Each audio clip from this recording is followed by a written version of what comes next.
In Pursuit of Clarity, Episode 4, Star Date 3/4/2020. Let's let the show begin.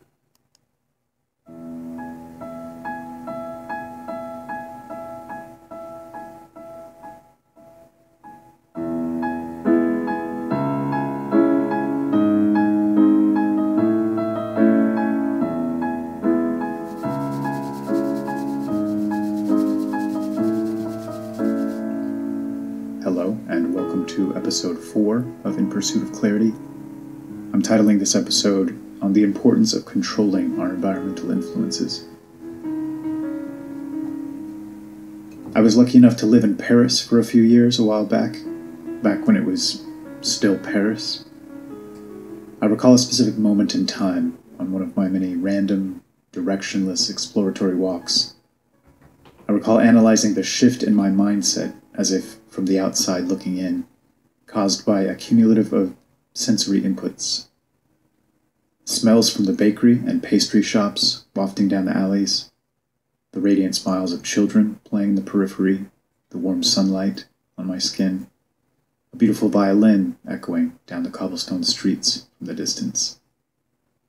All of this and more serving to lift me up to where all seemed right with the world, if only for a moment, making me incapable of thinking anything but lofty thoughts or speaking anything but kind and magnanimous words, in the unlikely event I decided to speak anything at all. A shrill and angry tone of a woman berating someone in the distance brought me back down a bit.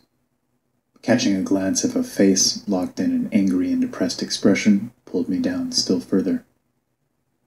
Walking inside to see a TV left on with CNN or some similar nonsense accomplished the rest, and I was once again anchored firmly back to earth. We can't help but adopt the frequency of our environment to some extent, especially in an immediate sense, because everything is contagious.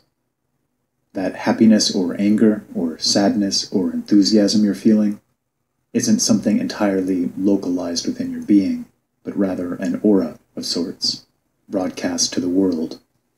It's in the air. Even before you utter a word, it's written in your posture, your bearing, your mannerisms, your face.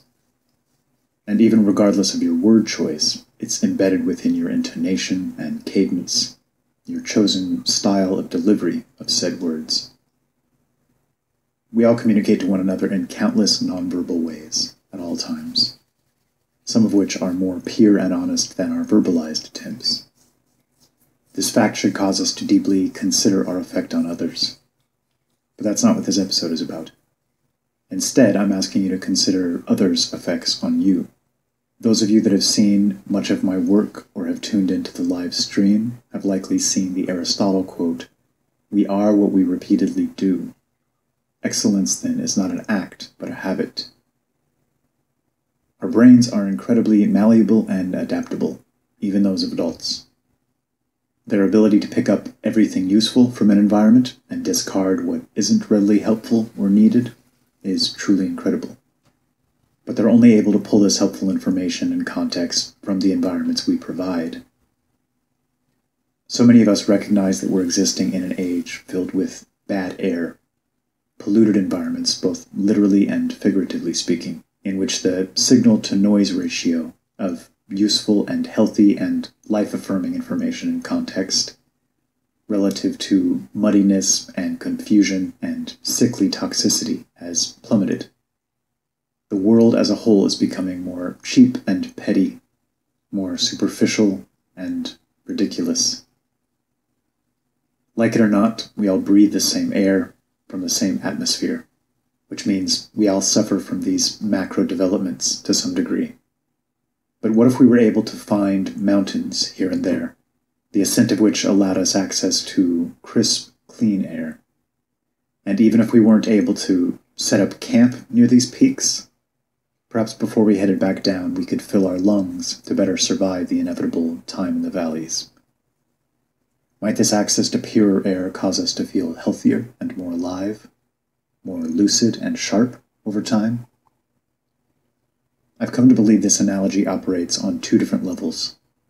the more universal level, and that there isn't a person alive who wouldn't benefit from escaping pettiness or malevolence, or ignoble and base thoughts, or words or actions, but also a more personal level, in the sense that as individuals, our paths to the top of our own mountains may be slightly different from one another. For the individual with an ear for music, it might be a transcendent work from a brilliant composer that transports you to this peak. For a philosopher, it may be losing yourself in the greatest works of our most potent minds of previous ages, and finding that resonant frequency that allows you to connect and experience their lofty genius in a personal way. For the Viking berserker, this state seemed to be attained through battle itself. For those able to see God's face reflected in the perfect balance and harmony within nature, it may be immersion in nature's beauty that acts as your mountain. And for those that have honed the practice of meditation, it might be perfect silence itself. I've come to believe the attainment of these states of being is what makes life worth living, and that one of our most important tasks is seeking to know ourselves well enough to find our own mountains, and learn to take advantage of the lofty heights they provide us. Learn to tap in and harness the energy arising from the increased perception they allow, the expansive vision. It's a vantage point that gives life meaning, instantly makes our existence seem less small, far more worthwhile, meaningful, and valuable. Our world seems to be increasingly filled with tethers and anchors aimed at keeping us from engaging in this type of ascension. And often, so many of these stumbling blocks are disguised as climbing tools, which is why the best way to navigate this environment is to pay close attention throughout the day, as you have conversations or experiences or sensory inputs of any sort, constantly asking the question, was this a net positive or a net negative? Jordan Peterson used the phrase, stop doing things that make you feel weak. And this is another valuable frame of reference. Asking, did my environment or experience just now cause me to feel an increase in power, happiness, fulfillment, or serve to lift me up? Or did it end up causing me to feel weaker, smaller, produce a feeling of weightiness or wasted energy? Maintaining this type of awareness is certainly easier said than done, so I don't say this flippantly. But if one is capable of the self-discipline throughout the day to be both cognizant of which of these two feelings is being produced by any given environment or stimulus, and then retain a memory of this as a reminder going forward, one can begin to guide themselves ever upwards towards their mountain peaks and live a better life for it.